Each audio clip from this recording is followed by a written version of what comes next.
بسم الله الرحمن الرحیم. دا د څلورو میاشتو نه اخوا کوم کوسي چې وي دا د هغې ساتل ځای دی، دلته ساتل کېږي.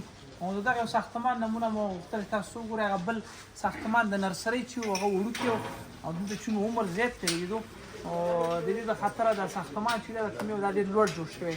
بیا د اخورې تشکیل که تاسو وګورئ دا تقریبا د یوې نیمې لیشتې په اندازه باندې چې دی د ترمنځ چې دی دا فاصله موجوده ده، او بیا تقریبا 1.5 سانتي پورې چې دی هغه ځمکه د دې اخور نه ده. د دې اخوره کې دلته خوراک اچوي، د خوسي چې دي دلته خوراک دي.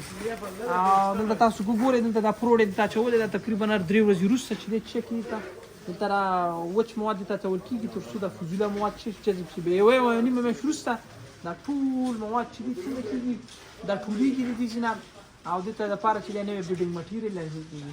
خاص چې دی دا دغه ځای دی د دې د خاطره چې د ساحې نه صحیح استفاده وشي، نو دا کومه پروډه بوس چې د هغې دپاره هغه ذخیرهګاه چې ده هغې چې دی دلته خاص جوړ کړی.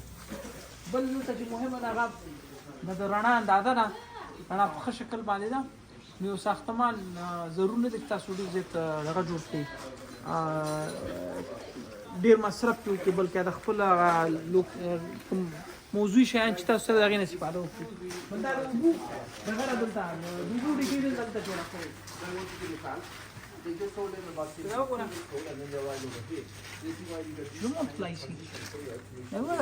دلته دغه لګولی نشی لګولی دلته چې کله دوی کې اوبه خلاصېږي دا په خپله راپوره کوي دلته. نو دا پیپ ورته راوړی دلته.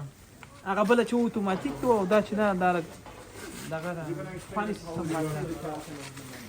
یو سره خوا کې دا وګورئ هلته ورسره د وښو د بېدې بېله برخه ده، هغه هلته ایښې ده او هغې نه چې دی دا په خپله ځي دي په خپله خوراک کړي. هلته ضرورت نشته دی چې ورته یې واچوم. په دې ځای کې فکر کوم یوازې دیو دانه بابه چې د باندې ځو هلته بل دی، یو پخله او دویم پخ